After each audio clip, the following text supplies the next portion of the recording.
All right, jerk-offs, we're back post-Christmas. I hope you had a Merry Christmas, or if you're not of the Christmas celebrating persuasion, you just had a happy holidays, took some time off, enjoyed yourself, whatever you enjoyed doing.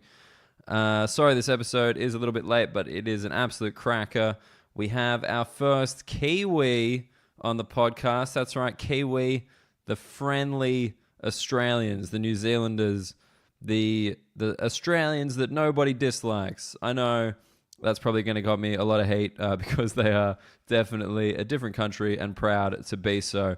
But hey, I know in the UK you enjoyed lumping us in together as the Antipodes, a word that nobody has ever said outside of this country. I want to dive straight into this episode because it is great. It's a little bit of a longer one, but trust me, Jared is a super interesting dude and a super great hang, so you guys are going to enjoy it. Before we get into it, I just want to let you know that if you're a fan of my comedy, or if you've ever wanted to check anything out, I've got a special coming out. You know that thing that every comedian in the world is doing right now, releasing a special? Yeah, well, I recorded mine before Netflix decided to release 20 comedy specials every day. But it is coming out January 8th, the special, and January 11th for the album. You can pre-order it on iTunes. Either of those, you can pre-order on iTunes, and the album is available on Google Play and Amazon as well. And the special is on iTunes everywhere in the world except for Australia. Apparently, Australian iTunes is a real nightmare for some reason. I don't know. This is the production company telling me this. That company is Comedy Dynamics, by the way. They put out my first album, Let Me Finish, as well. They're an American company. They put out a bunch of great stand-up all the time. So if you ever want to listen to some stand-up comedy, go through their back catalog. There is plenty there. But yeah, so my special, if you want to order it anywhere around the world, it is iTunes. And if you want to order it in Australia, it is on Vimeo. And also in Australia only, you will be able to stream it on Amazon Prime immediately. For other countries, you're going to have to wait a few months for that. But in Australia, it's on Amazon Prime. The special is called Let's Never Hang Out. Daniel Muggleton, Let's Never Hang Out. Please pre-order it, tweet about it, tell a friend, any of that stuff. I would really appreciate it, because it's my first special, and it would be nice if I get some eyeballs on it.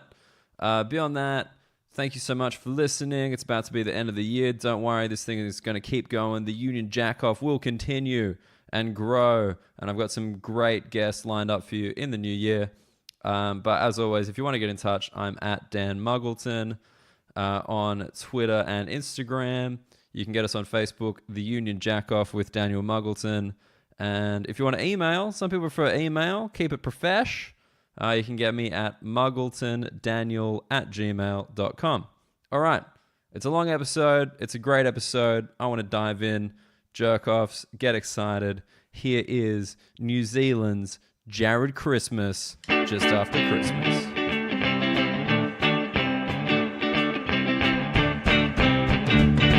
And then we just go. See? On a sip. Sip as well. On a sip to start with your beautiful It's hipster. a good ginger beer, mate. I wanted it to be like as hipster as possible. I went to one of those, those supermarkets where like they keep the fruit outside, not because that's the only place they can store it, but because that lends it an authenticity. Yeah, totally. It's all about being authentic and we're really original. And you're like, well, you're not, because now there's 20 hipster joints exactly like you. Exactly. And like, yeah, because, like the bowls here, it's just like the bowl of fruit, like a bowl's a pound. Yeah. And then the hipster joints, it's just like a basket and there's like multiple things. And it's it is £3 per item. Yeah. We're not doing this as a means of knowing what to buy. This is purely to draw you in. There's like, is that a shallot? Yeah. And then you go like across the street and you buy them. I learned what shallots were the other day. Oh, tiny onions, aren't they? Squashed onions. They're kind of like onions. They're kind of like, if you sat on an onion and you weren't that heavy, shallot. Perfect. I learned about shallots very early on because my dad used to do a joke of saying thanks shallot. Oh. And, that was just a pun that happened a lot, and I didn't really know what a shallot was. So then you researched it in order to... Yeah, I did a bit of research. In order to locate the pun. Yeah, if he's going to do the jokes, I better do the research. Right? Nice. Yeah. It's like reverse QI. Yeah. Is that reverse QI? Yeah, man. What order? I don't know what order QI happens in. I don't know. Sometimes I watch QI going, what's wrong with that answer? When it gets a Yeah. Well, anyway, that's what it's all about. That's their show. It's like, exactly. Hey, smarty pants. You know how you'd usually be right? Yeah. Well, when Stephen Fry is there, you're now wrong. Yeah, your brain is tiny. And British people fucking love that. I don't know Beautiful. why. It's superiority, mate. Yeah. I love it. But they're impressed by puns, though. This is my great lament of British people. Yeah. They're impressed. They love a pun.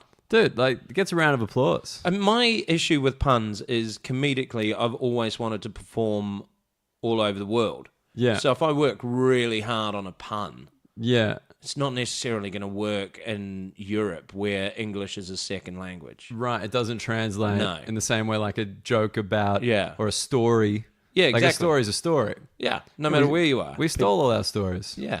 Yeah, we used to steal them from the Greeks. Now we steal them from the Japanese. Yeah, I don't know. As long as we put them in a museum, it's fine. As long as you put bloody what's his name? I can't remember the Kill Bill guy, Quentin Tarantino. Yes. Yeah, that's all Japanese rip-offs, baby. It is, isn't it? Kill Bill. As far as I know. Yeah. Not only ripping off Japan, set in Japan. Yeah, he's so open about it though. Yeah. I was inspired by the Japanese. I kind of love it. Everything draws back to him working in a blockbuster video or something. Yeah. That was his thing. He's like, I didn't go to movie school. I went to the movies. Yeah. And it's like, you can only say that after 3 really good films, that's only justified by the body of work. Yeah, Otherwise, that's just like a cunt thing to say. Yeah, totally. I rip shit off. Yeah. Any other industry, we're like, yeah, we can see you ripping shit off. But I guess, creatively, as long as it's not word for word, he's inspired by. It's like those movies that always start with inspired by a true story. And you're like, yeah, but the true story could have been there was a guy called Tom, and that's the true story, and now there's aliens involved.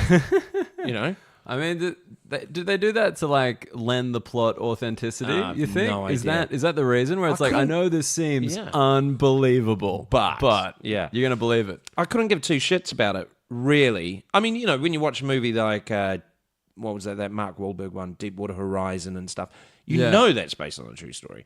Because that's how they market it. They're like, the amazing true story. Yeah. Blah, blah, blah. But now it's got better abs. Yeah, I know, but when it says inspired by or based on, it's like, this is not helping me invest more in the film, all right? I've already committed to watching the bloody thing. Yeah, I'll tell you, I watched a film yesterday that straight away I was like, I'm not on board.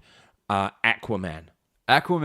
Oh, man. Look, it looks like a piece of shit. You just see the post and you're like, This is going to sound ridiculous, but I just didn't buy it. You didn't buy it? Did not buy massive underwater cities.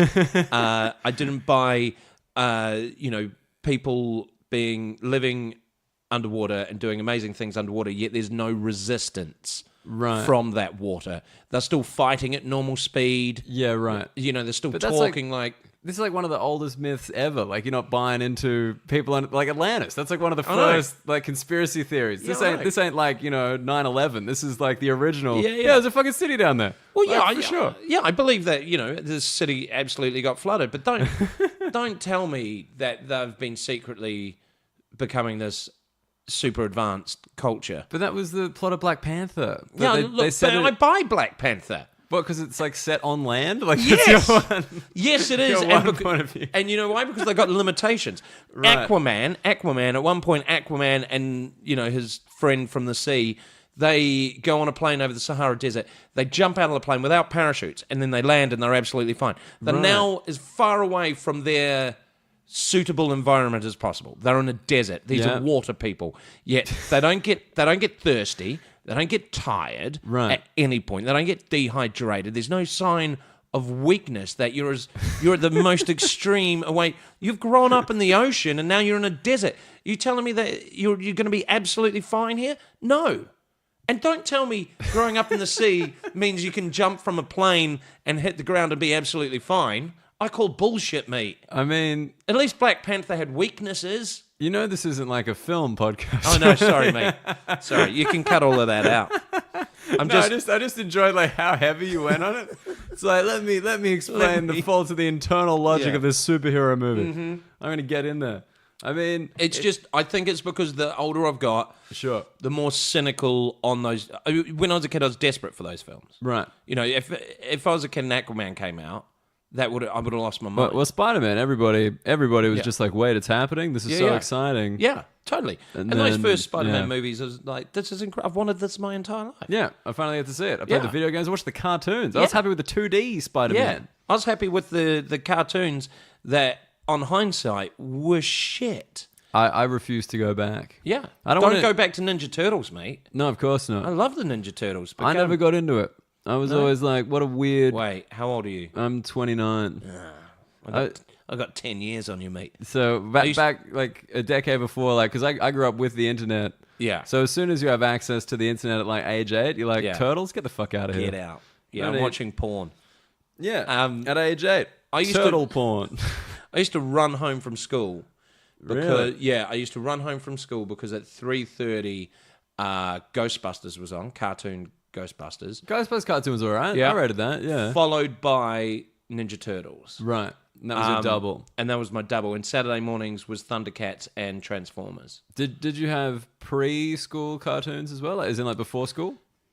Yeah, I can't really remember them. Oh no, but just like I just remember you said you had to race home. Yeah. Whereas for us it was getting up early. You got up early to watch it before school. Yeah, we had in Australia. Yeah, but I can't remember there being anything I desperately wanted to get up early to watch. Well, see, we had Pokemon and Dragon Ball Z. Wow. I was like that gen. Solid. That was huge. That was when we just started putting the Japanese thing in, but just English dub. Yeah. That's it. We're like, these guys are great. They get it. Yeah. Quentin Tarantino was right. We need to watch this Japanese shit. See, the difference between I guess that decade and the decade earlier was they would look at a Japanese cartoon and go, that's amazing, we're going to make our own version of it. Right. Whereas 10 years later, they looked at a Japanese cartoon and said, let's just dub over it instead of trying to remake this. Well, because Transformers is all from of course original Japanese cartoon. But like I find the weird thing with the Japanese ones, I only kind of know this as an adult now, is that they had to get out all the swearing and the blood. Yeah. Because like in Japan, they were like, yeah, we want that shit, of course. Yeah, of course. Let's get some gritty realism. Chop an arm off. Yeah, and just like blood like squirting and shit. Whereas, you know, in the English versions, it'd just be like nothing. Yeah. Just like slice the arm off and then just be like, kind of like a steak. Like no dripping or anything, just a steak on the end of the arm. And you're like, well, that would have hurt. Yeah. But that was the genius, I think, of Star Wars. Star Wars. Is that everything was lasers and lightsabers, so all wounds are quarter-sized? What's the word? Cauterized. So there's no blood, yet there can be a lot of violence. Yeah, that's smart, because then it gets PG. Yeah. Because everyone wants that PG. Although, Star I'm Wars saying PG? that, but in the cantina scene, when Obi-Wan chops that creature's arm off, isn't there, it's a bloody sort of thing? I think, it's a kind of like a little bit. Like, again, kind of like a steak. Like, you know, it's just like a little bit of blood like there. But again, it shouldn't be like that, because the lightsaber would... I mean... Cauterize? Why can't I get that word in my head, mate? Cauterize, Anyway. You're kind of like, you cauterize the arm. It just makes it into an even 4-piece of an arm. Welcome to the half-assed, non-researched film podcast, everybody. It's called... I hope you like it. It's called Men with Opinions They Can't Justify. Yeah. I've got nothing to back this up with. But why'd you go see Aquaman if you weren't keen? Was it a bit of New Zealand solidarity with your boy? Because Jason Momoa, is he... No, he's not Kiwi, but Temuera Morrison's in it. But he did a bloody haka. Yeah. Well, the haka is... there's a lot of Pacific Island nations that have hakas as well. Oh, but we just made it famous. But I thought like the other one. I don't think they call it a haka. Yeah, either. I thought they had different names. You know, in Samoa it's not called a haka. I can't remember what it's called. But they are sort of war challenges. Yeah. No, because I remember there's like the different ones. Because at the Rugby World Cup, you see everybody do the different. Yeah. Tonga's got an amazing one. Samoa's got an amazing one. So I just thought he was a Kiwi because on the internet he's like he's doing a haka for the Aquaman launch, and I'm like, I mean, I think we're getting a bit loose with these hakas. Because there was the guy won the medal in the Australian Rugby League. Yeah, they did a haka. Oh, brilliant! Like his mates in the crowd did a haka to him with holding the medal. The haka affects me. Like if I see a haka, an incredible haka. It's, goosebumps. I get really emotional. But I think there's a huge difference between someone doing a haka at their brother's funeral and a drunk white guy in McDonald's at midnight doing a haka because they've run out of Big Macs. Do you know my school used to make you do a haka? Really? In Australia? Yeah, at a very white school. I don't know if you can tell by looking at me. Pretty white school. You are very white. That was our thing. When we scored a try in rugby, we'd do like the ringer pakia. Really? Yeah. I swear cultural appropriation, man. Yeah, I swear that like the translation of that is kill the white man or something. Yeah, that's so Australian. It is, but it's not, but it is. Yeah. It's like it's every level of like Australianism. It's just like we wouldn't do that weird New Zealand shit unless it makes us look tough, then we'll do it. But we shouldn't, and that makes us want to do it more. Like that's Australia. Yeah. But no, I actually forgot about that until right now. Yeah, right. Well, I'm happy to help you resurface that memory. Yeah, it was just weird. I'm like, yeah, because you're just like this 13-year-old kid, and and then you do the spear going into the ground, and you're like, are you sure this is for us? Are you sure this is what we should be doing? Yeah. Well, I did a sitcom over here a while back. I had a guest role on it. It was called Up the Woman, written by... Up the Woman? Up the Woman. Yeah, it was about suffragettes. Okay.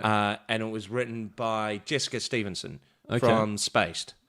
Yeah, these aren't ringing bells, but please continue. No, but you know Spaced, don't you? No. Oh, mate, you got to check Spaced out. Is that Simon Pegg's Simon Pegg's first sitcom with Nick Frost? And, Jessica Stevenson, and so she had this 2 series of a sitcom called Up the Woman, all set in the suffragette movement, and there was one episode where the New Zealand bowls team comes to play in their little village against their village bowls team. Great, good content. I like it so far. Yeah. And New Zealand was the first country in the world to give women the vote, 1893. I do know this.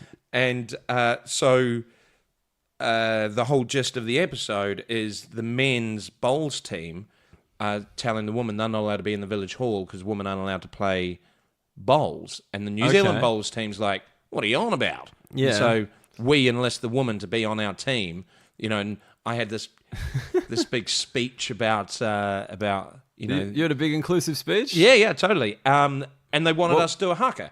And in the table read, they said to me, no, in my audition, they said, can you do the haka? And I said, well, yes and no. I can't do a haka properly because I've not practiced it for 20 years. Right. And I'm rusty on it. And they said, yeah, but we want to have the haka in there. I was like, okay, well, you can do that, but you need to. If it's going out on the BBC, you need to get in someone consultant. Someone to actually teach you how it's properly done, and the importance of it, because it is important. Because if you just do it a half-assed thing on a comedy show, people are going to rightly be upset. That's gross. That's like a gross thing. Yeah, because it's like a significant thing. Yeah, but I tell you what. The day of rehearsals when we got a guy from Ngāti Ranana, which is the tribe of London, right? And they do all the big events for New Zealand House and stuff over. I gotcha. Here. So he came in and I tried to the culture clash was spectacular of the Māori tradition of doing a pōwhiri, which is a welcome, which he did, which can be quite long. Sure. And the director and producers going, yeah, we haven't got much time here. Can we speed through this? And I'm sort of going, no, you're going to let him do the whole thing before we can get in. And they're like, yeah, but we've only got an hour and a half with him. And the lights going. All that sort of studio space. Yeah. Whereas he's like, I need to follow all the protocols here. Yeah. But he's not saying that because he's in it. Yeah. And I'm trying to hold the director back from every time he pauses, she's like, brilliant. And I'm like, no, he's not finished. He's got some more time left on this welcome. Yeah, but you're going to feel fucking welcomed at the end of it. Yeah. Like, don't worry. Properly welcomed. You'll feel good. Yeah. Okay, and you got him in. It was good. Yeah. So were you playing a Kiwi? Yeah, I was a on Kiwi. that? Yeah. Well, I never know when I introduce people, but it's Jared Christmas. It is Jared Christmas. It's Jared Christmas, It ladies is, and gentlemen. guys. It's me. It's bloody Jared Christmas. No imposters here. I got Jared Christmas on when I got a Christmas tree in the corner. Nice. Yeah, appropriate. And a Christmas tree down in your lobby. Yes, we got a lobby tree. Yeah, with your massive lift. Yeah, everyone has got me about the size of my lift. It's a real lift shaming. Yeah. You know, I'm just jealous. mate, we can get a bloody full table in there. Yeah, I bet you can. And a chair. We could. You know what I was thinking when I was in that lift Sure. was the amount of times I'd moved into, apartments and stuff, and the lifts were like your normal sized lift, and how annoying it is to try and get a corner sofa in that. Yeah, because we got a bloody look, we got that baby came up in the lift. Beautiful. We got a corner sofa. You wouldn't have had to dismantle that at all. No, just straight in there. That's a 5-seater, mate. Yeah, would have just gone in the lift. You could have sat on it in the beautiful. lift. Bit of space. Get your dog in there. I love it. Classic England thing. Just bring your dog. You don't need the dog to be there. Fucking get it in there. I love it. Yeah, but I've never been in New Zealand. It's okay. You're as mysterious. I think I've been, apart from South Africa and Canada, I've been to every country that I've had a guest on from. Really? And Barbados. Sorry, I forgot Barbados. Right. But you're as mysterious as them. Great. It's mean- good company to be in. Yeah, I think so. But Yeah. I feel bad about that. I don't know if that's slack. What? No. Have you been to Australia? You must have. Yeah. Which part of Australia have you been to? Sydney. Oh, You're from Sydney. I'm Yeah. from Sydney, yeah. I've not. It's always been for stand up. It's always been for work, yeah. Yeah. Apart from so my parents moved from. When did they do this? Maybe 15 years ago. They moved from Christchurch, New Zealand to Alice Springs because I think they were like, Christchurch is a little bit too hectic. We need to slow things right down. Jeez. That's some different. Yeah, big time. That's a sea change or a desert change? Well, it was a weird combination of. So my dad was in the New Zealand Army, and when he retired from the army, he got a job for the New Zealand Prison Service because it's it's government run thing, so everything was transferable. Yeah, right. He took, he's one of those blokes who never took a sick day.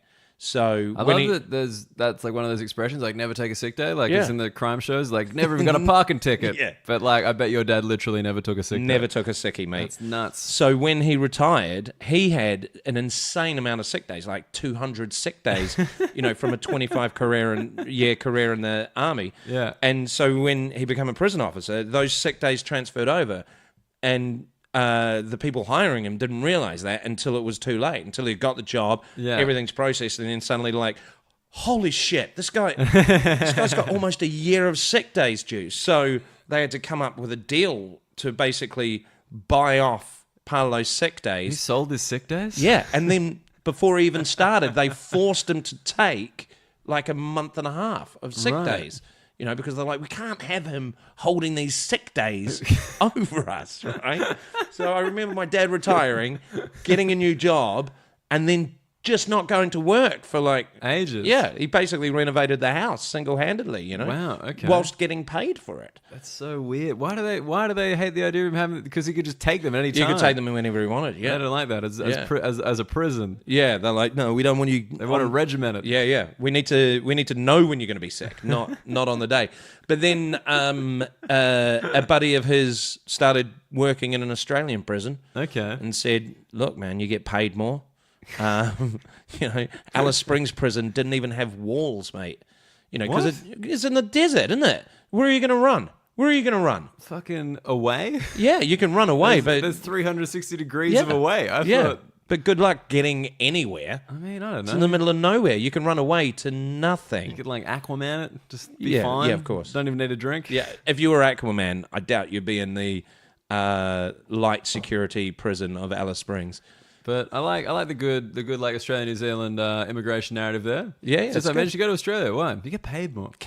Just like but it also across. coincided. It also coincided with my mum finding out she had a half sister who weirdly lived in Alice Springs.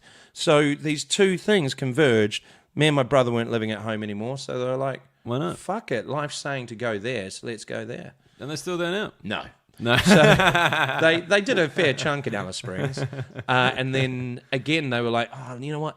Alice Springs is just too hectic. So they moved to Derby.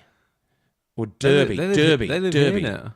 They moved to Derby. Like here? No, Like this Derby in Australia. So you fly to Perth, then you fly up to Broome.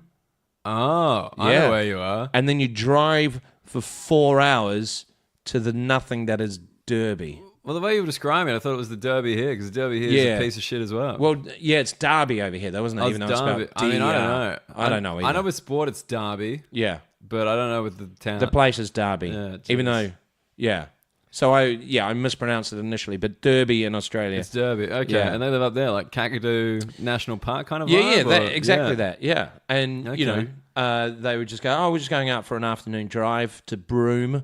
You're like, that's 4 hours, man. Yeah. And then they busted a gut there, and now they've retired on a little island off the coast of Brisbane. Right. Yeah. So they've done the full They've done the full whack, Antipodean mate. adventure. Yeah, full whack.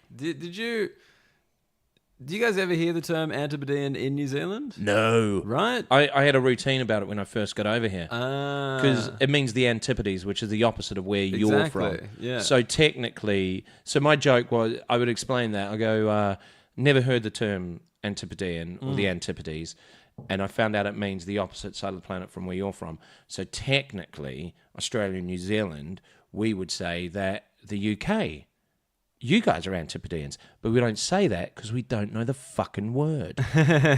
But I did genuinely, when I first got over here, have a really posh English girl at a party say to me, "You're so Antipodean," and I didn't know what that word was. And the only thing I could relate it to was like troglodyte or something. And I was like, she's fucking insulting me. Yeah, man. she's having a crack at me. Yeah. With this bloody like, Antipodean bullshit. Yeah. And I got angry. I was like, why the hell are you calling me an Antipodean? I don't even know you. Yeah, I'm no she's antipode, you fucking Yeah. dog. But then, after all that anger, she just went, that is so Antipodean. Just said Damn it it. again. It's because they know. They know Yeah. what words mean. Because they They've got invented it. dictionary. Oxford Dictionary, mate. Jerks. Yeah, there's no Sydney Dictionary, is there? I wish there was. Yeah, Canberra There's Dictionary. Sweet slang in there. That's sweet Aussie slang. We do good slang. You know what? I heard an Australian say the other day, and it's a poetic. There's a couple. I think Australians are so poetic and don't mean to be. Right? So what did he say? I'm sweatier than a glassblower's ass. Lovely. Yeah, but it doesn't does a glassblower's ass get that specific knowledge? I mean, you assume not. You assume there's not a lot of heat around the ass as the glass No. blower. Yeah, Because you're blowing with your mouth. You'd presume. but Unless you're farting and blowing glass. that doesn't matter because you've got the glass blower ass. It's beautiful, isn't it? It's just sound is beautiful. good. There's so much assonance going on there. Yeah, It's lovely. that is assonance. I knew that. And when I gigged in Sydney, I did Penrith Football Club, Oh, okay. and That is Western Sydney. Yeah. That is quite rough. I think that place has the largest number of poker machines in the southern hemisphere. Yeah, or some shit. yeah, I wouldn't be surprised. It's got 1,000. Yeah, 1,000. 1,000 poker machines. 1,000 pokies. That is 1,000 depressed people at one time. Yeah, and they're all 65 and above. Yeah. Uh, So we did the Melbourne Comedy Festival roadshow. yes, right. And the night before, Rodney Roode had played there. Rodney Roode, Australian comedy legend. Rodney Roode. Legend. How rude are you? There you go. Well, I'm trying to remember my favourite Rodney Roode line. Did he do the one, well, he's humping me bum and he still isn't come and me ass is as dry as his rock. That's him, isn't it? I mean, It's either probably. him or Kevin Bloody Wilson. one Yeah, of the two. it'd be one of the two. I mean, I always call it- get those two mixed up. I mean, how could you mix them up? I have no idea how Australian comedy kind of moved on from that, but we did quickly. I think. big time. But But even calling it as rock, you couldn't say that No, shit no, of anymore. course. That'd be the rudest part of it. yeah, what rhymes with Uluru though? Fucking kangaroo, mate. Go Kangaroo. Well, he's humping me didgeridoo. bum like a kangaroo, and it's as dry as Ulu. Nah, I No, can't. it doesn't work. That's why I'm not a musical Musical comedian. comedy's mate. hard. Yeah, it's real tough. on. I'll fly to the I used Conchords to- over here. Yeah. I used to. My dad had a Kevin Bloody Wilson cassette, and I used to sneak out of the house with my Walkman Yeah. with that, and I'd sit down at the bus stop and just listen to Kevin Bloody Wilson Secretly. and just giggle. Like ear some of that porn. shit's funny, man. There's definitely funny bits in all those dudes. I haven't listened to Kevin Bloody. I didn't know about Kevin Bloody Wilson Really? until I got in because he still goes round. Yeah, I bet. Like- He's got the. I heard some story. He's got the world record for most amount of booze sold at a gig. I mean, that would not shock me at all. No. Hey. Yeah. Like booze per capita at like KBW? Fucking yeah. Yeah. But that was the old days, man. Because like Australia, like comedy, like bit Wild West vibe. Yeah, totally. And, you know, I think... Who was the other one? The guy who... Ostentatious. I don't know. He's the guy who did the song Australiana. Oh, yeah, I know Australiana. Yeah. And he just went around. There was like those three dudes, and they just roll through the RSLs of like country Australia, saying wrong shit. Laying waste to Australian comedy. But, you know, things like the Melbourne Comedy Festival, I think probably had the effect on Australia much like the New Zealand Comedy Festival did. Suddenly, you were getting British comedians, like proper comedians, coming over, and that influence spread like wildfire. You wouldn't have Rose Matafeo if she wasn't exposed to fantastic comics early on, like Josie Long. Right. You know, so you're just saying that like that's kind of developing now in New Zealand because like this is like kind of the prime homegrown years, I guess. Yeah. I mean, you know, New Zealand's got amazing comics. Oh, dude, at the moment, you guys are absolutely crushing it. I mean, even when I started, there were brilliant comics, New Zealand comics, and some of them are still working today, and that's testament to how good they are. But in terms of influence for me, there wasn't a huge amount of it until I did the New Zealand Comedy Festival, and I encountered, great British circuit comics, like Ben Norris. He was a huge influence on me. Really? Yeah. Well, he went around back then. Yeah, I know so Ben 99, he came to New Zealand and did a show. And I was doing a show with another New Zealand comic called Justin White. And our first night, we had to cancel because we had one person. Of course. I mean, we were willing to go ahead with the show. Of course you were. But our technician... Who was that one person? Okay, so it was two people. She was like, "You guys are idiots if you go ahead doing a show to one person. Don't do this. Give her a ticket for another night. Yeah. Go and watch shows. You know, that's actually quite wise. Yeah, great. It was great advice. And her name's Debs, and she still works in New Zealand comedy. Yeah, still a big comedy New Zealand She started legend. working for big theatre, and she was involved in the comedy festival for a while and stuff like that. Anyway, so I went and saw Brendan Lovegrove. Have you encountered him? I know Brendan Lovegrove. Yeah. So I went and saw Brendan. If you know anything about New Zealand comedy, you know about Brendan Lovegrove. He's the godfather, mate. I mean, he was a huge influence on me when I first started. I come over here, and people were like, "Oh, who's your influence?" I was like, "Brendan Lovegrove," and they're like, "Who?" Yeah. But New Zealand, everyone's like, "Yeah, we know Brendan." You know, he's huge. He was the biggest thing. He's awesome, and he still is awesome. But so I went and saw his show, and then I went in to see Ben Norris, and he comes out on stage, and within a couple of minutes gets heckled. Not a bad heckle, just like a reaction heckle. Yeah. And he deals with it beautifully. And next thing, he's just riffing, and he, after about 45 minutes of just playing with that audience, he stops. He's like, "I haven't even done any of my show. So I got to at least do some of my show." So then he finishes his performance by doing 15 minutes of fantastic stand-up. You know, like Shakespearean porn. What would Shakespearean porn be like? Right. You know, and essentially... so just like you kind of club... Shakespearean language, about in a porn film.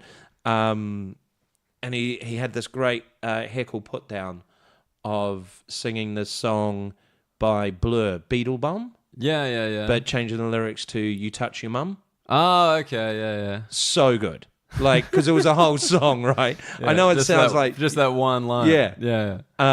Anyway, so he gets a standing ovation at the end, right? Because it was electric. Everything was in the moment, and then his prepared stuff even topped that stuff that was in the moment. Right. For me, I'd never seen that. Never seen it at all, and I'm pretty sure most of the audience had never encountered that style. So everyone's on their feet, giving him an encore. And he was like, "I can't do an encore. There's a show immediately on after mine." And then he was like, oh, actually, it's the late show and I'm hosting it. So I guess if you want to see more, just stay in your seats and they'll come and collect your tickets. All the staff at the back are fucking losing their minds because they've got a queue of people outside. Oh, of course. Waiting to buy tickets. He's just fucked them over, Yeah. right? But anyway, it works out that, I stick around for the late show. Nearly half that audience were in his earlier show. Right. So he walks out on stage. People are already on their fucking feet, right? And this guy walks up to him and with a tray with a shot glass on it. Yeah. Right? And he hands it to him and he says, I was in your show earlier and I got this as a token of my appreciation. And Ben's like, oh, what is it? And he's like, it's tequila. I think you're amazing.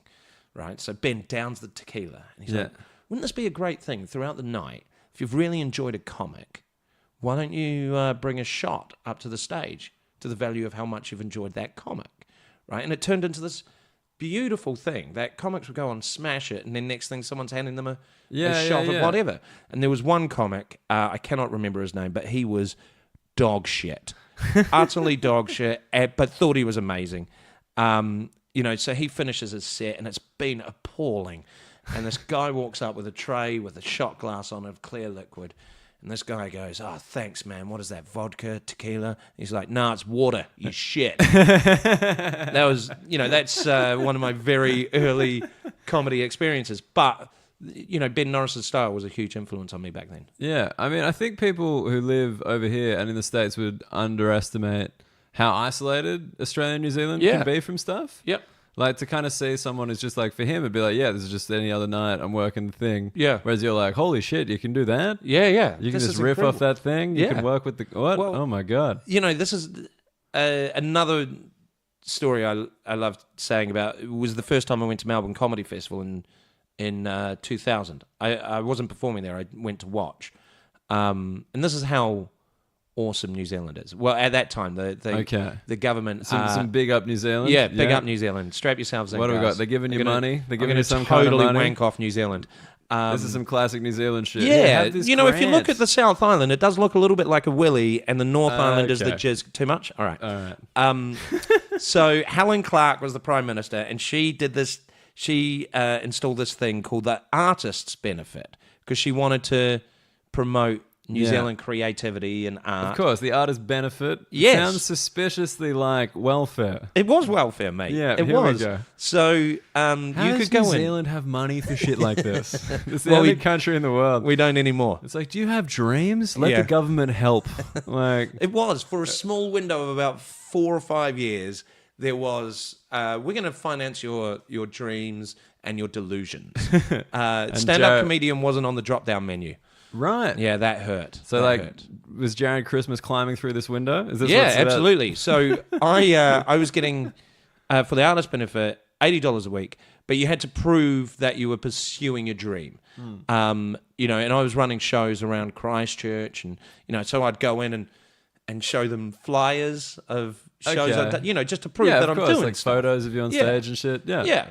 And then I did a corporate for Air New Zealand, where I got paid in return flights to Melbourne. So I was like, right, I'm going to go to the Melbourne Comedy Festival. That's pretty sick, yeah. Yeah, it was awesome. And so I went into, I can't remember, the government office I had to get my artist benefit from. And I said, I'm going to Australia for 10 days, so I'll need to put a stop on my benefit coming in weekly. And she was like, is this to do with your career? Is this to do with you becoming a stand-up comedian? Yeah. I was like, yeah, it's the Melbourne Comedy Festival. And she said, are you going to perform? I was like, no, I'm going over to research and I guess meet other comedians from around the world. And she went, well, that absolutely fits into to all the criteria. And she goes, do you need help with flights? I was like, no, flights are covered, but I've got to buy my own accommodation. She was like, well, I think we can help you out with that. What? Mate, it was like the opposite of what governments are like now. Yeah. Like the complete opposite. Can you imagine that now? Just like, wait, can we give you money? Yeah. Are you sure you don't need our money? Aren't there going to be expenses? It was crazy. And then when I got to Melbourne, I queued up at the box office. And I went from the airport, dropped my gear at the Backpackers, and then went straight to the box office. And I said, I don't know anyone. I don't know any comics. Can you put together an itinerary for me. And this girl was like, yeah. So, I would love to. yeah. So, I spent probably 45 minutes with her, just her planning out my next four nights of entertainment. And so this is absolutely true who I saw on my first night at Melbourne in 2000. I started off with Adam Hills, who was doing a show. I think it must have started at about 4:30 in the afternoon. Wow. Right? Okay. And he ended that show by getting a bunch of blokes up and getting them to do like boy band dance moves, sort of thing. He likes doing that. He loves doesn't it, he? and he's no one's. I don't think anyone's better than him at that sort of stuff. I walked out of that show with a grin ear to ear, thinking that is like the a comedy and a motivational speaker. I've not just laughed, but I also feel really good about who I am. He does do that, doesn't he? He's very good at that. The motivational thing. Yeah. Is it because he's got the foot? Do Probably. you reckon that's part of Must it? go. Yeah, But it just must be. every part of his personality is positive. Yeah. Like, And that's what it was. and it's weird to laugh at that, but you Yeah. do. Like Yeah. I was always like, yeah, it's a good host and everything. Then I saw him live and I'm like, fuck, he's very good. Yeah. And no one's the victim. Yeah. of his It's stuff. all celebratory Yeah. comedy, which is a hard angle to take. Oh man, I can't do that. No. I need several Yeah. victims. It's too hard. Yeah, it's like no You can't be thanks. happy all the time, mate. Yeah, God. So I saw him, and then the next show in the town hall, I went into the next venue and saw Adam Bloom. Yeah. And that was he did a whole section where it was recorded, and he's mouthing along to it, but then the recording stops and he's talking normally, and he's playing with which bit's recorded and which bit's not. Do you know what I mean? Oh wow, he's and it doing was- that back then. Yeah, it was really I good. know that's like quite a recent little device, but geez, he was doing it all the way back then. Yeah. And Really that would good. have just blown your mind, right? As a Yeah, guy totally. who in New Zealand, that no one's doing that. And no, I hadn't seen Yeah. anything like it. And he did the joke. I think he became quite well known for it in Australia of the swear words getting beeped out on TV on a live Oh, performance. okay. Yeah, I don't and then know. him beeping, going beep beep beep beep beep beep, beep and Oh, right. spells out in Morse code cunt, and going, "Ooh, I'd like to see them beep that out." Yeah, That was the Nice. essence of the joke. Nice. I stayed in that room after his show and watched Boothby Graffoe. Have you heard No. of Boothby Graffoe? Holy shit sticks, mate. Boothby Graffoe Holy is, shit! is a British comedy legend. He's incredible. And he was the first comic I ever saw doing half-assed character acting, like a conversation going, oh, where have you been today? Well, I don't know where I've been today. Right, the really exaggerated. Yeah. Yeah. But then the accent's changing and you go, oh, were you from Sweden now? Yes, that did. All that sort of and I've That never, shit that people like, they do, loads of people do it now. But and back now then, like he 2000, was that was 2000. 99. 99. Yeah. Okay, pre-millennium. Yeah, and he'd probably been doing that sort of thing for Yeah. a good few years through the 90s. And so what was it? Just like seeing all these dudes from the UK and stuff. It's like because you left early. It blew my mind, mate. And that night isn't done, mate. That night isn't done. It night keeps going. is not Okay. done. I was like in Australia, I'm- 3 shows. That's I'm a lot at of shows. probably 8:30 now. Okay. Then I skip on over to the Hi-Fi Yeah. and watch Johnny Vegas. Johnny Vegas is there. Johnny Vegas did his pottery show. Yeah. And the line he kept repeating was, I'm not a comedian, I'm an entertainer. Obviously that's an awful impression. But I mean, I liked he- it. I felt it. thanks, mate. Yeah. He overran so much that I missed Bill Bailey. I had tickets for Bill Bailey. And to this wow. day, I've never seen Bill Bailey live. That was not meant to be. Yeah. And I remember walking out of Johnny's show just like, oh, I know nothing. I Yeah. know nothing. And I went up to a Melbourne Comedy Festival person at the Hi-Fi, and I said, look, I know I can't get a refund on this ticket. Johnny's overrun. I know I can't see Bill Bailey, but I really want to watch another show. Is there anything else starting now that I can possibly see? And this guy was like, oh, Johnny Vegas always overruns. He goes, look, I'll sneak you into a show it's sold out, but it's just started and you can stand at the back. I was like, okay, awesome. Nice. And he takes me into this tiny room, and it's the fucking mighty Boosh. What? So in one night. That's one night. I've gone from thinking stand-up is a dude, sometimes a woman, at a mic, telling jokes, telling stories. Yeah. To suddenly, I didn't sleep that night, man.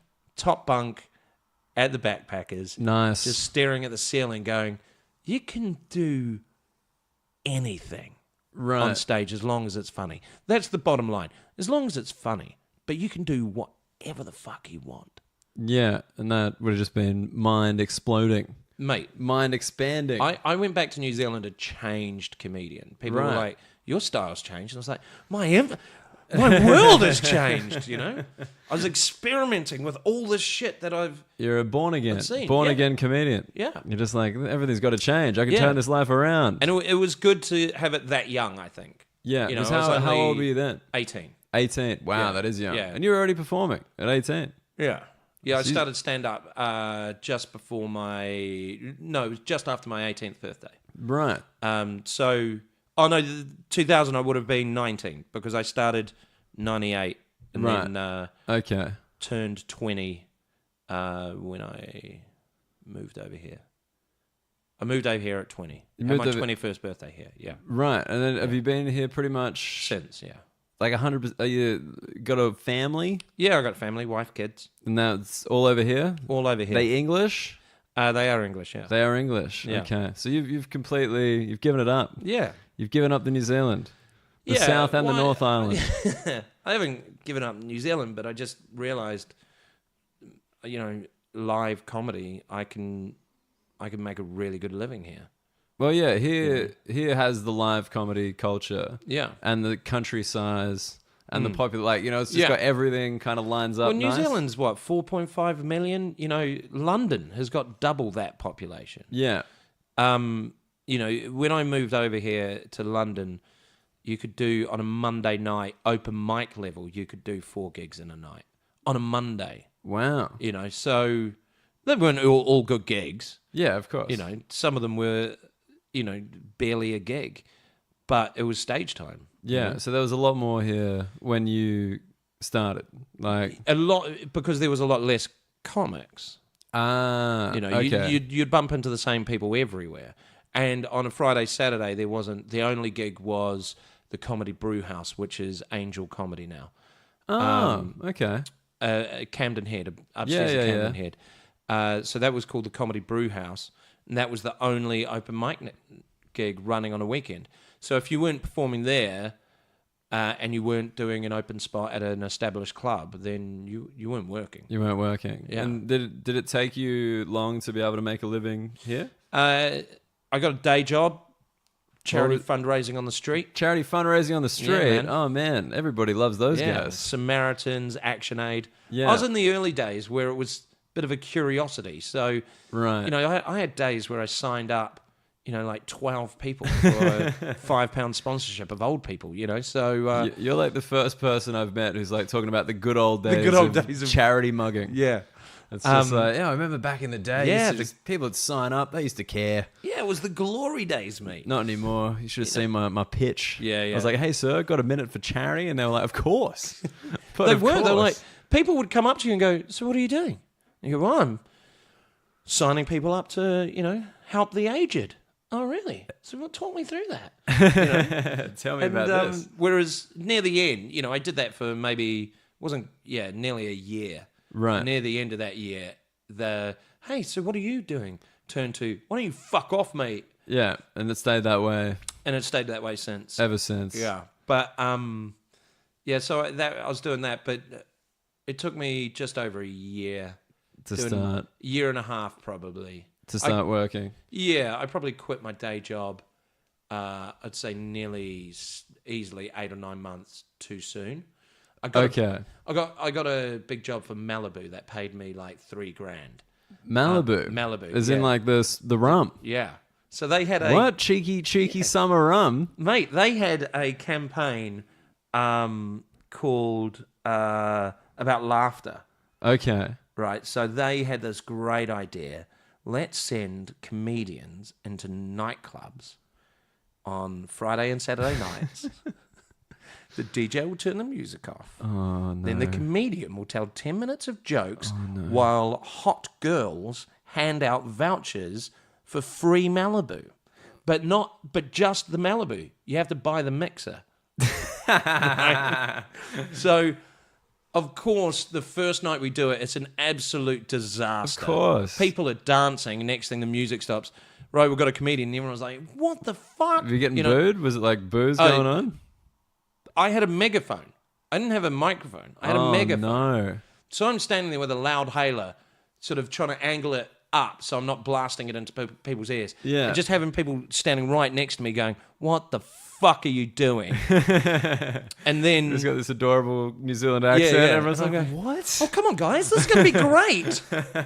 I'm living my dream. The New Zealand government helped me get here. Yeah. But, Blame their arts grant. And then, these people go up to the bar with their Malibu vouchers and then they're told they have to pay £1.20 for the Coca-Cola to go with it. And then they're like, what the fuck is this? So within 5 or 6 minutes, there's just anger in the room. So we ran away. And after that, it was decided that we would go into the nightclubs and just circulate handing out the vouchers. Right. And the guy managing my team that I was involved in was like, you've just got to tell jokes to people on an individual basis. And I was like, yeah, sure. Fine. And of course, never did that. Of course it's not. a nightclub, loud music. Yeah, they're just like, I definitely told him. You weren't there, but he loved it. Yeah, it was a ridiculous campaign. But I got paid $3,000 just before Christmas. And so I went into the bank. And this is a different time, man. A different time? Because the bank manager says, oh, you got $3,000 in the bank. Do you want an overdraft on that account? I was like, yeah, sure. He's like, okay, $1.50. He said, if you open up another account, I can give you another $1.50 overdraft. And I was like, let's do that. He goes, have you thought about getting a credit card? And I was like, yeah, sure. Well, what limit could I have? $2,000 limit on that credit card? Sure thing, mate. Do it. And that's what I lived off. That's why I quit my job. This is why my generation is so pissed. Just like in a nutshell. Sure, but... Here, Australians and New Zealanders move here. We can't even get a bank account because we don't have a fixed address. So we have to use this weird orange thing. I'm on Monzo. You seen Monzo? No, dude. I got a Monzo. I don't even know if I'm gonna sign up to the NHS. I don't know. It's absurd that people used to be welcoming, and they're like, "We got money. Have some of the money." It wasn't welcoming. It wasn't welcoming. To get my first bank account was really hard. Really hard. Okay. Well, this is fine. This is now back on the right narrative. I had to have an address, and I had to have a utility bill made out to me. Oh, okay. So I moved in with a friend of a friend, and he I don't know if it was kind, but he helped me out by putting my name on the phone bill. Sure. But I had to wait a month. Yeah. And so no bank account. Okay, well that, and then no place would give me a job because they couldn't pay into a bank account. Right. Do you know what I mean? So for a month, I'm doing. I did a couple of telesales jobs where I got paid a check, but then I've got nowhere to bank that check. So I was going to cash converters. Oh, using the instant cash for checks. Yeah, but they were taking 20%. Yeah, of course they are, because it's the cash for checks. It's for people like you. Yeah. You don't deserve 100% of that money. No way. 80's generous. Yeah. You're going to spend it on something drug related. Yeah, and then I needed to have proof of income to open up a bank account. Well, this is a funny. This story is because I don't know. I never know if people are aware of the way that they're spoken of in a comedy community. Right. And the way that you have been spoken of to me is that you have kind of been instrumental in every other New Zealand comedian coming to the UK. Right. You've had this hard experience. Yeah. And then you've helped them. This is what I've been told. It's dude, Jared Christmas is responsible for all these fucking Kiwis here doing comedy. I don't know. They stayed on his couch. He helped them out with the thing. He got it all done. Right. So you were the first crusader. Yeah. Well, there was guys before me who helped me out. There was a Kiwi comic, Terry Frisbee, who... Terry Frisbee? Terry Frisbee, That's amazing. Yeah. That's one of those, definitely not still working comedian names, Terry Frisbee? Terry was always...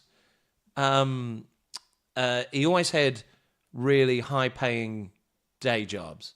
So comedy was really for him. Was his real name Terry Frisbee? Terry Frisbee, yeah. Wait, what? Yeah, that's this is a stage name. No, for sure.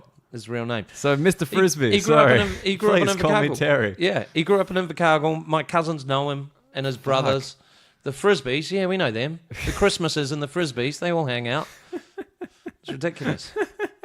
But no, I did what I could to help New Zealand comics. You know, me and my wife ran a Kiwi comedy night called Four Kiwis Walk Into a Bar. Right. And so any Kiwis coming over, we always put them on. But that gig started with a bunch of us over here in like 2001, and we never got booked on the same lineup together.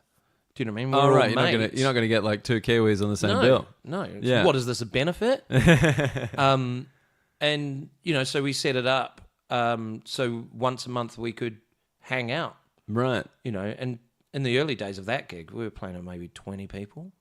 I remember we booked Danny Boy to do the gig. Yeah. And I had to pay him 200 quid out of my own pocket because we only got 15 people. Even though you had Danny Boy on. Yeah. He's very famous. Yeah.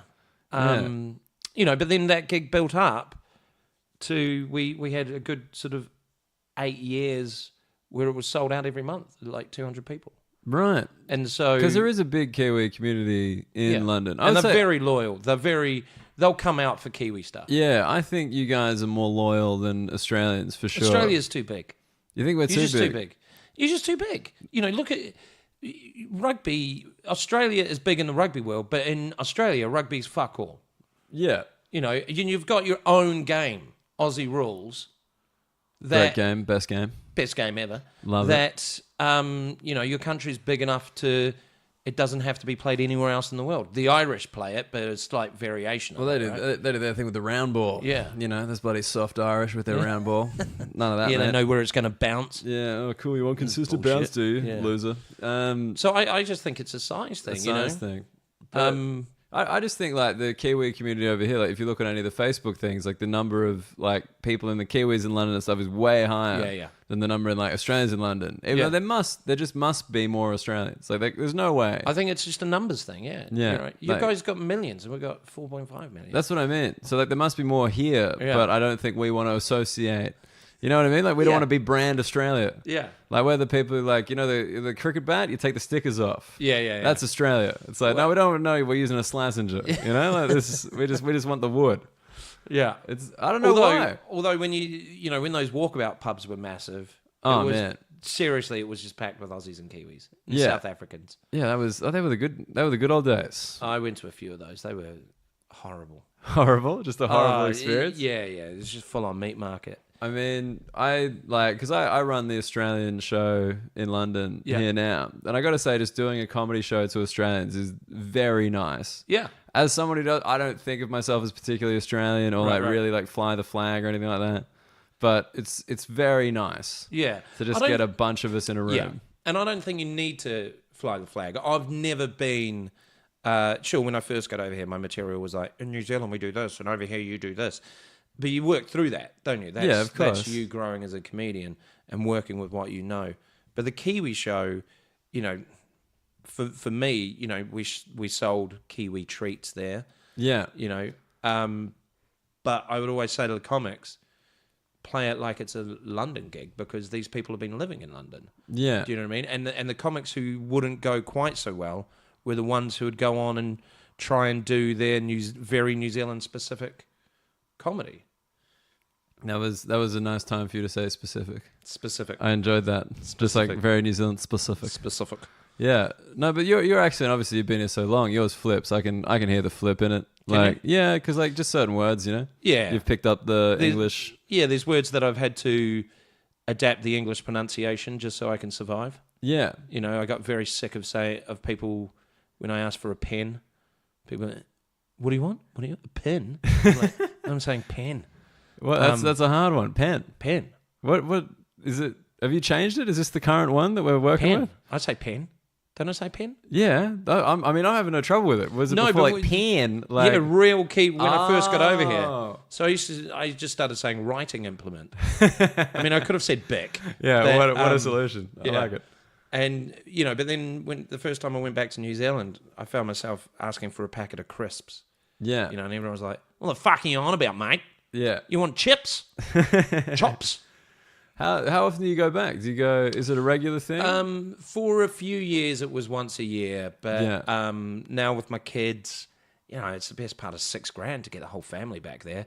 And I'm not the type of father that I want to spend to go, all right, you know, I did it a few times when the kids were really young, but, you know, being away from them for like a month, it's horrible. Yeah, It's horrible for my wife. It's horrible for me. It's horrible for them. So it's forced me to prioritize where I perform, you know, and so I've not really been back to New Zealand properly in maybe 3 years now. Yeah. Because I've been really focusing on gigging in the UK, bit into Europe, just so, you know, I don't have to spend a month away from them. Yeah, no, that makes sense. I just know, like, you know, some people kind of do like that regular trip, like it's like a part of the but they're thing. all single comics, man. Yeah. Or they're of a level of selling tickets that they can take their families down there. Right. It's You like know. it's a holiday that they pay for Yeah. during. Yeah, I get and that. you know, if I was in that situation, then yeah, I'll be yanking my kids out of school, Yeah. fly them down to Australia, chuck them in an Aussie school for 6 weeks. You know, sure, it's going to be weird for them, but also hell of an experience, right? Yeah. Hell of an experience for daddy to live his dream. Are they fascinated by the New Zealand thing? Like, because if your wife is from here and like you guys live here, I assume it's not like a huge part of the culture, like, or is it? Like, do you kind of be like, you're a Kiwi, all right? You got to know this stuff. You got to know a haka. Here's the guy. He's gonna welcome you for ages. But like, no, there's a little bit of it. I just don't know. I see New Zealand as like the more prouder of the two, like Australia, New Zealand. Like, and I'm like just curious because obviously you just spend so much time here. It's been like what, almost 20 years? Yeah, Like, 18 years. Yeah. No, I'm incredibly proud to be a Kiwi and get so emotionally proud of Kiwis doing well. Right. And I think there is a thing in New Zealand called tall poppy syndrome where, you know, people tear you down if you fucking stick your head above the parapet. But there's also this intense pride of like, we're so fucking tiny, mate. And now they did 2 series on HBO. Yeah, You right. know? That's nuts. That's huge. Well, Reece Darby's in movies. Yeah. Timur Morrison's in movies. Peter Jackson made Lord of the fucking Rings. But we're tiny, mate. We're right down. We're nearly in Antarctica, mate. You know? So there's this real sort of like, yeah, Kiwi did go. Yeah, fucking. Well, I did think it. was like Flight of the Conchords. Like, was that like a turning point in terms of New Zealand comedy? Like, did that rub off on you in any way? Did it create like a taste for it? Like, these Kiwis are funny. Yeah, I mean, I was already over here, you know, Established and doing well. and making a living, and and you know they were. I knew I'd met them a couple of times in New Zealand, but I'd never really, because I left in 2000 when because back then I met Taika and Jermaine when they were doing a double act called Humour Beasts. Okay. And I remember that being insanely funny. Right. And so I didn't know about Flight of the Conchords until they came to Edinburgh in about 2004, I think it was. Yeah. And I watched them in one of those shitty cave venues. Yeah. You know, where to step on stage, you're stepping over a pool of unknown liquid. There's that drip. Yeah. Good cave drip. Yeah. Yeah. You know, the cave walls are sweating. And like no fire, like just like fire means death. Yeah. Like those Edinburgh venues. Yeah. And I think it was 2004 that Ed Byrne's brother, Paul, got scarlet fever from working in the caves for the whole month. You got scarlet fever? You know, went to the hospital and they were like, "What the hell is this?" And they were like, "We haven't seen a case of this in 20 years." That, you know, that sort of shit. Now I don't know how much of that is comedian myth, but he did get sick that year. But I remember seeing Conchords 2004 because they were Kiwis. Yeah. And Reece Darby show was on after theirs or something like that. and they were dicking around in each other's show. And I believe that's where the whole, the character that he played, came from, was them dicking around to nobody in Edinburgh. I think that's where it came from. I could be completely wrong. Yeah. My memory is that they started dicking around. Like, Reese would walk out to 7 people in the audience and be going, I've got a big crowd for you here, guys. I've really, really worked hard on the manager. And then bring them out to 7 people. Yeah, right. But what happened was, comics like Daniel Kitson, John Oliver, who else was really big? Adam Hills, all started really championing Flola Conchords. Dimitri Martin was there that year. Yeah, right. And he was doing really well. They got that festival buzz. Yeah, so all these, really well-known comics in Edinburgh were talking about them. So, suddenly they start getting bigger houses and stuff like that. And, then the next year they were playing, a massive venue, and they're selling it all out, and they got nominated and right, all that stuff. Yeah. And then they got the series after that. They did BBC radio series first. And again, I might be wrong on this, but my memory of it is that they were very clever with that radio series. Because if you listen to it, it's great, but they don't play full songs. Because if they played the full song, then the BBC would have rights over it. Right. And they wouldn't be able to use it in future shows. Future TV. Yeah. Wow, that is clever. So if you listen to that radio show, you just get snippets of their songs. Yeah. So like, and there's a great episode in it where they go back to New Zealand, and Reese, the manager character Brian, who was in the radio series, he tries to get some publicity on a local radio station, and the local radio DJ and him used to go to school with each other, and they hate each other. Yeah. And it turns into a proper disastrous argument. Sort of radio interview, and that's a great episode. The radio presenter is called J Bone. And I mean, that was an excellent performance by the comedian who played that part. Really? Yeah, like one of the greatest performances you'll ever hear. Nice, J Bone. Yeah. I mean, the comic, nice guy. Really nice guy. And it was. I think he did really well with it. Like, how long do you want to draw this thing out? Like, I can reveal at the next episode. I think if anyone's still listening, they're like, "All right, mate, we get it." Yeah, it was you. We got it. It might have been Jack. What a dick! No, and they recorded part of it at our 4 Kiwi show. Right. Yeah. Okay, that's cool. So they wanted live gig sound, so they did a show at our thing, and Terry Frisbee introduced them. So he's on the radio show as well. Mate, this is what you mean about New Zealand being small. Every character you've introduced has then been reintroduced into another anecdote. Yeah, I'm like, Jesus Christ. It's a small pool, mate. Small pool. Yeah. Yeah. So do you have any like plans to go back to New Zealand? Like to potentially live there? I don't know. I never want to say never. I mean, my dream would be to for my kids to go to university in New Zealand. Why is that? But what an experience to be able to go to New Zealand for 4 years and live in Wellington or Auckland and go to university there instead of going to university in the United Kingdom. I mean, that's cool, isn't it? University here sounds pretty fun, though. As far as university I can tell. here sounds fun, but if you're English, just the novelty factor, you'd make so many friends so quickly. Like, have you met this English person? You're just studying, I just think it would be cool. It'd be exciting for them. Yeah, my wife would hate it because she's like, they're too far away. I can't hang out with them. And I'm like, but this means we can go back and visit them. We can stay on their couch. She's got no interest in the New Zealand? She loves New Zealand. Oh, she loves it? Yeah, she's been back. She's been there with me a handful of times. The kids have been as well. Yeah. Absolutely adore it. I mean, she was like, maybe we should move to New Zealand for a year, just as an experience for the kids waters, and stuff like that. I was like, but I wouldn't make a living down there. Well, I mean, that's it, isn't it? If you're in this kind of game, especially live, like if you're talking live and you're not writing for or doing radio or some shit. I mean, obviously you could do radio quite well. because you famously play J-Bone. Yeah, great voice for radio. Yeah. Face for radio. That's there the we joke, go. That's the Yeah. joke, isn't it? You didn't do a joke. You just complimented yourself, which as an Australian or a Kiwi is fucking unacceptable, Yeah, mate. unacceptable, Like, mate. You've been over here too long. Don't you dare big yourself up. Yeah. What are you, an American? What do you got, confidence? Ugh, makes me sick. But yeah, no, it's you don't really have a choice. It's No, and there's which is a bit sad. yeah, and there's TV opportunities in New Zealand, but it's pretty sewn up.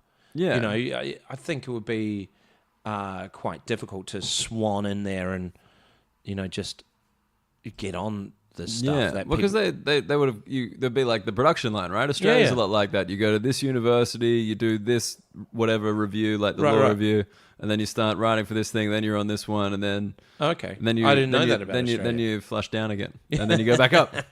But no, it's Yeah. it's small. Like Yeah, of course. Well, New Zealand, you've got these guys who have been working, busting a gut to get these TV shows to happen and create them and keep them going. yeah, So they've done the hard work on those things, and then for you to sort of come in and presume that man, I don't know if you know this, but I'm actually pretty huge. pretty big deal in Birmingham. Yeah, big in Birmingham. Yeah. But do you think being from New Zealand has helped you here? Yes. In what sense? In the sense that it's a bit different. When I started playing in places like Manchester, Liverpool, Leeds, Newcastle, I never suffered from that north-south divide that they genuinely have over here of, a southern comic playing. It's not so bad now, but when 18 years that ago. usst to be worse. Oh, Because, my God. The Frog and Bucket of Manchester. Yeah. You go on there with a posh English voice. what, they I saw throw people stuff at you? Yeah, I saw people get torn apart just for Right. having a southern So that's accent. relaxed a bit. I think it has relaxed a bit. Do you think that's because there's kind of more movement within the Yeah. UK now? Yeah, I think so. But you still see subtle bullshit, Yeah, especially about northern comics. They get called northern comics. that's true. Where They're not someone comics, from the they're south doesn't northern get comics. Yeah, they don't get called southern comics, do they? No, They're just called comedian, blah blah blah. they get called TV comics. Yeah. That's what they get called. So there is subtle things, but I think So as you a- just get to dodge that. Yeah, As like and a as a New Kiwi, Zealand- everyone's like, wait a second. Let's Yeah. give the man a chance. and also I think there's a fondness over here for Kiwis. Right. More so than people over here like Australians, but there was all that bar staff sort of joke and shit like that, which doesn't happen in 18 years ago. The go-to joke about Australians was they work behind the bar. I mean, I've currently got a bar stuff joke, but thanks. Good to know. I'm 18 years too late on that one. My joke is currently legal, apparently. What a lovely time. No, it's like I think as the Australian thing, it is nice, but I think New Zealand, you're just exotic. Well, I likened it to, I would say, you're not allowed to, like Australians is like, oh, our cousins from Australia here. Yeah. Yay. Whereas New Zealanders is like, oh my God, you made it? You actually made it here? Wow, good for you. We're delighted you're here. Yeah. That sort of thing. They like So- picture you like got a yacht and Yeah. just kind of made it. Yeah. Just like, they're good at sailing. They just bring themselves here. It's not Qantas. Like they've won cups, mate. they're very good. Yeah. But do you fall into any of the New Zealand stuff, like your rugby? Does it come close to the heart, the old All Blacks and stuff like that? Yeah, it does. I've always, Does that dissipate or does it just stay? it stays. But that's because I've always really liked rugby. Sure. I mean, I'm not an obsessive following them. Yeah. And I don't get, I'm like, I don't go and see them live. I don't, fucking get upset if I miss a game. Yeah. But the other day, the All Blacks Ireland game, Right. I had just got back into Stansted and I was having to drive to a gig and I had to pull over because I was listening to it on the radio. So I pulled over and sat in my car listening to the game. Because it was too tense. Yeah, you couldn't drive. Yeah. You couldn't drive with this much action Yeah. on the radio. And then it turned out that I parked outside of McDonald's. And then it turned out that it was only a 45-minute parking zone, and I ended up getting a 60 quid fucking parking zone. to listen to an All Blacks game that they lost. So, yeah. But, yeah, I guess... That is maybe the most, like, New Zealand fucking thing I've ever heard. That's sick. That's so good. 60 quid, mate? That's like $130. Oh, 130 man. New Zealand dollars. That's a hotel room. Does that ever, like, just tempt you? Like, just going back to New Zealand, being like, if we convert all our pounds into New Zealand dollars, I'll be a fucking millionaire. Yeah, I used to think this that is wild. When I go back, I was like, oh, mate. Back in the day when the exchange was like, 3-1. Surely you guys would have gone 4. We were 3. I don't know if it got up to 4. You guys, because I know in 2009 when I first went back, so I didn't go back for 9 years. I went to Australia probably 4 times before I went back to New Zealand. Really? Like you just were chasing the comedy like that hard. You were like, I don't have gigs in New Zealand. I got them in Australia. Yeah. Wow. And it just worked out that way, you know. I know, dude. I get that stuff, but that's still, 9 years. It was a long time, yeah. I feel like now people go back more. Yeah. And like you Skype more as well. Yeah, totally. Like my mum always gets me that because she wants me to like Skype her and I do it and she's like, this is so casual. Yeah. We used to have to write letters. Yeah. We used to not be able to see the country, you know? I used to phone my parents from phone boxes, public payphone boxes, because I had a long distance calling card that I would top up. No, I'd have to buy a brand new card. Right. Because it was that far. Like New Zealand was that much. Yeah. So you go into the phone box and you dial a number that's on the card. Yeah. Right. And then you'd scratch off a scratchy bit.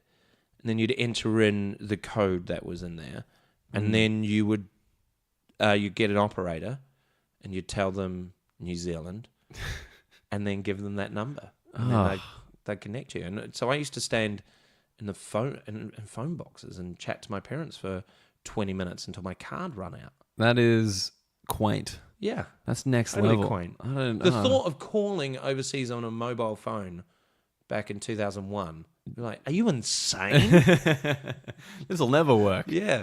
Wait, so before you came over here, like, because you would have had internet back then, but not kind of internet like it is now. No. So like, it was email. Yeah, but like, it was just kind of like a leap? Like, you wouldn't have, did you know people? Did you just... Yeah, no, I did. I knew some people who were over here, yeah. Yeah, because like for me, I mean, it was genuinely, like I'd been here like maybe 4 times, just traveling anyway. Yeah. I had friends here, I had comedian friends here. Like it was a joke. Like it's so easy. Yeah. Like, people are like, oh, it's really hard to pack your life up and go. No, it's not. No. Like, just jump on a plane. You can go back whenever. Yeah. At 20, I had nothing really to pack up of my life. But so it did the classic thing of my dad's cousins are English. Of course, yeah. Because my dad was born in England. That's why I've got a British passport. Okay, yeah. So, my dad rings them up. He's not spoken to them in 25 years. Do you know what I mean? Through the family connection, sort of whatever, he gets their number, he rings them up. Yeah, my son's flying over to London. Can you guys pick him up from Heathrow? And they're like, yeah. Sure. Just those other things that would never happen now. And so they pick me up at people I'd never met. Yeah. Pick me up You're at like, hello. 6:30 in the morning at Heathrow, and they take me to their house in Edgware. And I have my first ever full English fry up. Yeah, they do the thing. Yeah. They do the proper thing. Yeah, sitting at their dining table, looking out into their garden, and there were 2 squirrels, and I lost my shit. Because we don't have squirrels in New Zealand. The first time you see a squirrel... It's incredible. Is crazy. It's incredible. Because they're like, oh, these fucking rats. And it's like, no. What are you on about? Look at how they run. Their tail stays like in the same position, but their body's moving. It's incredible. That's the thing. They look like they're constantly jumping over barrels. Yes. Like, it's not the flat. It's like just the... It's like they're playing Donkey Kong. Yeah, exactly. That's exactly right. Oh, man. No, it's so funny. Those like first things where you're like, what? Because like, I think it's a bit different in New Zealand just because you guys have a more similar climate. Yeah. But like... As an Australian person, to come to England and be like, oh, that's the farm from the book, from the TV show, from every piece of artwork we've ever been exposed to. Yeah. Because like, I go to my nan's farm and there'll be like thistles and rocks and snakes. And like, you're just kind of like, what the fuck's this shit? Yeah. And then you go to England, you're like, yes, rolling hills, tiny stones piled on top of each other. Oh, snowing at Christmas time. Yeah. Like growing up in New Zealand, I was like, what are you on about? Why is there movies about it snowing at Christmas time? And like, it just makes so much more sense to have it around Christmas because like we're in that now, right? Yeah. And like the weather sucks. Yeah. It is grim. But because of Christmas, there is this social contract There's that a glimmer of hope. you have to be out all the time. You're Yeah, constantly hanging out. The streets are full. People are happy because like in the build up to this thing. Yeah. Whereas in Australia, it's like, why do we have to go inside and have lunch? It's fucking great outside. Yeah, Let's exactly. go out there. Well, we never had inside lunches. We always had barbecues at Christmas Day. Yeah. Is it? My first indoor Christmas was when I moved over here, and it fucking snowed. And it snowed. Proper snow. Bloody pre-climate change. Yeah. What a I time. lost my mind, mate. Squirrels in the snow at Christmas. This is nuts. Yeah. This is everything. Eating bangers and mash. I gotta buy a phone card. Call my parents. They're not gonna believe this shit. I'm gonna go out in the snow to a phone box. All right. Yeah. Wait, dude, we gotta go. You gotta be somewhere. Yeah. I mean, I don't know what you were wanting to achieve from this. I mean, that was pretty much it. I had some more stuff about New Zealand, but Go on then. no, I mean, I'm not It's gonna. quick fire. I gotta be honest. I'm not Quick gonna fire. chop it in. Like what? Yeah, I'm just gonna do heaps of editing. Nah. No, no chance. No, the only thing I was going to talk about was the difference in Australia and New Zealand with the treaty Right. of Waitangi and like how I think that really does shape the mindsets of both countries. I think so. And I can't explain why. And I was wondering if you had like a good line on it, just because like the Australian thing is like this constant. Like this constant thing where it's like, as a white Australian, if you're like in any way self-aware, Yeah. you're like, I shouldn't be here. Yeah. We know we shouldn't be here. Yeah. It makes no sense that we're here. This Yeah. land is uninhabitable for people who look like us. Yeah, Right? yeah. Like, it's a nightmare. Whereas like in New Zealand, it's kind of it seems calmer, but I've never been, so like I don't Right. know if there's kind of more racism than and like well, more of that than you'd think. yeah. Well, Taika Waititi came out recently and said New Zealand's incredibly racist. Right. And I've not lived back there, but I can see that.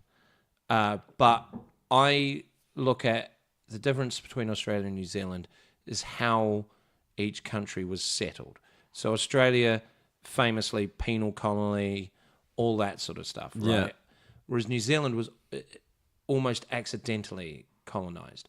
It was it was entrepreneurs. It was whalers. It was people going down there for the lumber. It was businessmen. Right. You know, I didn't know that. Yeah, I honestly thought no, there you was guys were no convicts British. as well. There was no British military presence in New Zealand for ages. There was a token gesture. The Treaty of Waitangi was signed by, I think, the guy. The British guy was a Navy lieutenant who got promoted to a captain. Right. Just so he could, not anywhere near the top. Yeah, He was just like because- some officer in the well, army. Britain wasn't interested. Yeah. You know, there was a small contingent of British Navy in New Zealand, and there was a guy writing back going, we need to get on top of this because, you know, there's forests, there's people making money down here. You know, everything that was started in New Zealand was started by businessmen and entrepreneurs. So the British only kind of claimed They came in probably not very late. just to get a but- cut of the profit, essentially, Yeah, just to essentially. regulate this business. Yeah, but they did it in a really half-assed way as well. Okay. Like, you know, it was all being driven. And that's why I think you've got, in New Zealand, you've got a lot of forward sort of thinking, is because, you know, early on it wasn't just businessmen, it was businesswomen as well. Right. You know what I mean? Women were a huge part of the economy. So, of course, naturally in 1893, it's like, well, give us the fucking vote. Yeah. And then guys going, well, Probably. yeah, all right, probably be a smart move. I mean, Not the worst idea to give them the vote. You are running that hotel, and you know I'm not doing anything. So yeah, let's just do makes it. sense. And then that's kind of I kept think it's going more forward. I think it's more complicated than that. Of course it is. And you know, then there was the wars, the Maori wars, and you know the Maori were fighters. Yeah. You know, so they fought back. They were the first time the British Army had encountered guerrilla warfare. Right. They would lure them into forest where they're standing in a line with muskets, meant fuck all. And then they'd drop out of trees and Right. take them out. you Yeah, know? it was a more organized kind of warrior culture Yeah. than like the Australian thing was like, because all different tribes. Like, there was Yeah. like, and they didn't really. And the get on. Aboriginals weren't really. I suppose they probably did fight, but it wasn't. You know, I don't think the tribes in New Zealand were fighting amongst themselves at points. You know, Yeah. so being able to fight was a valued part of. Well, that was the same in Australia, but I think just probably because Australia was that penal colony, Yeah. and it was this like big military presence along Yeah. with these convicts, like they would have just been like, well, we're doing whatever we need to do to keep them in check. Yeah. And if that means, committing a genocide against the indigenous population, sure, whatever. Like we're just getting these guys to build roads, bro. Like that's what this is. Like we'll take out whoever stops the road. Like, Yeah. And I mean, it's like an oversimplification and probably a bit cold, but I think it was just that. Like Australia's like, where, like, there's no one here. Yeah. Like that obviously. Most of it's empty, isn't it? Well, that's the thing. Like, You're a continent. I think people forget that Australia is a continent. Yeah, we're the smallest continent, largest island. Yeah. Yeah. Lovely. Love it. No, but That should be the tagline. smallest continent, largest island. But no, yeah, I just think New Zealand like does seem to be like more progressive in pretty much every aspect. They're about to do a referendum to legalize marijuana. Yeah. Like what Canada's done. And gay marriage was very early adopted. 13th country in the world. Yeah. Just all this stuff. Yeah, and first country in the world to have a transgender member of parliament in the 1990s. There you go. Yeah. And a lot of female prime ministers as well. Yeah. It's just always... Three female prime ministers. Yeah. So it's funny that Waititi's come out and said about the racism, but I guess like maybe the racism is probably like the more complicated of the two, whereas like the gender equality, like it seems like you guys have always... is hugely complicated. But you're right. In terms of gender equality and sort of acceptance of gay, transgender, all that, very progressive. Yeah. Yeah. But every country's, no matter how glistening and amazing a country looks, there's going to be some shit in the closet, isn't there? Yeah. Have you noticed here, like you can kind of tell there's like a bit of a rise in like fascism and neo-Nazis and stuff because at the Tube there's all those advertisements for the skull shaver. It's like, do you want to shave your skull without a single nick in 45 seconds? And I'm like, they're tapping into the skinhead market. Yeah. That's what they're doing. I see in this racism a business opportunity. Very New Zealand. Got to be business first. Yeah. But I think over here, certainly everyone's banged on about it, but Brexit really has. I've been here 18 years. I've never known it to be so sort of turbulent. Yeah. Fucking British politics was boring.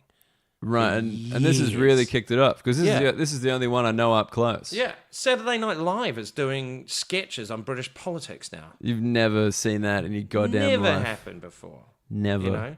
It takes a lot for the Americans to notice. Because their politics is so entertaining. Exactly. Like, why would you look outside? Yeah. What are you, nuts? Yeah, but now the Brits are fucking getting involved, and we all know. Certainly with sitcoms, British do it better. So, they're showing this. Look, I'm not going to challenge that. I'm going to leave that as like your final comment. Throw it out there for the listeners. All right, Jared Christmas. Is there anything coming up that you want people to know about? Who heard you here? Who liked you?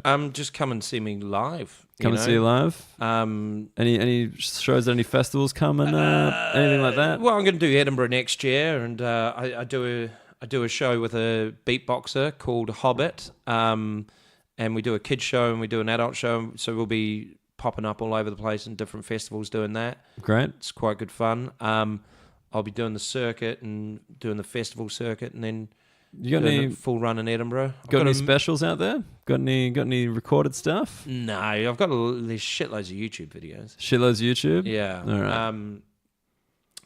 Jared Christmas comedian, because otherwise you'll get jarred Christmas gifts. Oh, really? Yeah, because my name's spelled Jarred, and it's jarred. That is, or you'll get cruel. you'll get Americans Jared's Christmas show sort of thing, So Jared Christmas comedian. Yeah. If you really want to watch stuff that I've done in the past on YouTube, there's a series on YouTube called Dwarves Assemble that I did with Warwick Davis. That's quite fun. Cool. Yeah. Mate, this is plenty of shit out there. People like following up on things. I figured this out. People go to shows. Yeah, people totally. turn up. Come along. And if you go along, fucking mention the pod. Yeah, let him know. Hi. Say hi. I love saying hi to people. All right, Jared Christmas. Do we end by saying peace out? If you'd like. Do you not have a end thing? No. Like Paul, what's his name? Pete Holmes has enjoy your burrito. Do you not have fucking get your laughing gear around that, mate? Or is that you taking off my accent?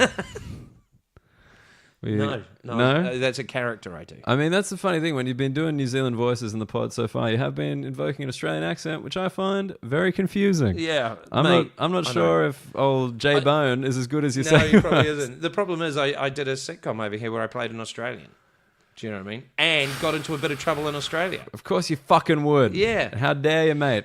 Funny. Coming over here, taking our jobs. Because I did an interview in TNT magazine over here. Yeah. Where the journalist said, so you're a New Zealander playing an Australian on a BBC sitcom. You know, what's going on there?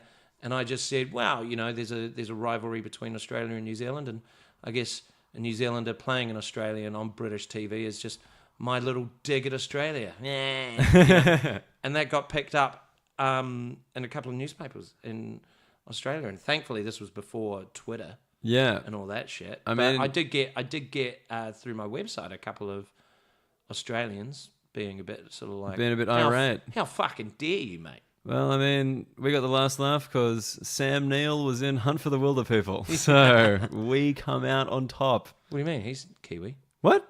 Sam Neill's Kiwi. No, he's not. Yes, of course he is. Get the fuck out. What do you want about? No, mate? he's not. He's in Don't Jurassic try and Park. steal Sam no, Neill. we have Sam Neill. You don't have Sam Neill. All right, This this is is- Far Lap all over again. We've had this argument about Russell Crowe, but he turned out to be a bit of a prick, so we were like, Australia can have him. We know that we got Russell Crowe. We know he likes got rugby him. league. Of course, we got him. Yeah. Like, but I thought Sam Neill Sam was Neill one of is Kiwi. He owns a winery in New Zealand. Yeah. 2 paddocks. Well, yeah, Australians owning things in New Zealand. Yeah, that's never Yes. happened before. Yeah, all right, that's it. That's the end. Now we're bickering. We were so unified this whole time. Pavlova. Don't bring up Pavlova. Putting the ante in antipodes. Bye.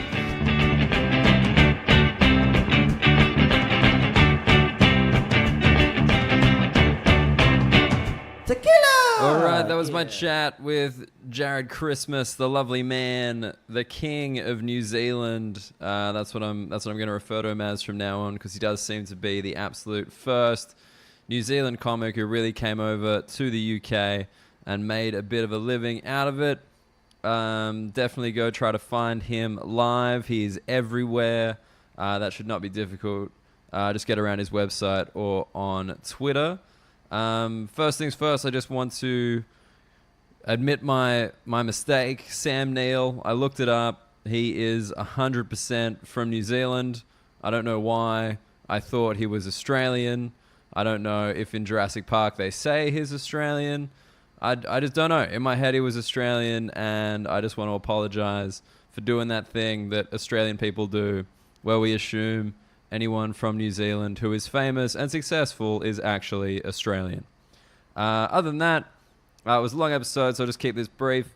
If you want to come check out a show, I am at Backyard Comedy Club January 6th doing the next Australian Comedians Dope Comedy. It actually features Alice Fraser, who is one of my previous guests on this podcast, as well as Ro Campbell, who is from Edinburgh and who will be a guest very, very soon. And beyond that, my special / album launch party is January 8th at 2 North Down, which is in King's Cross. If you've pre-ordered or bought either the special or the album, you can get into that for free. I'm going to have some mates from the UK comedy scene doing something a little bit different there. Thanks so much. I'm sorry again that the episode was late, but that's what happens with Christmas. Things get slowed down. But hey, Jared Christmas, what a great guest. Thanks for listening. I'll have the next one out just after New Year's. Thanks so much. Bye.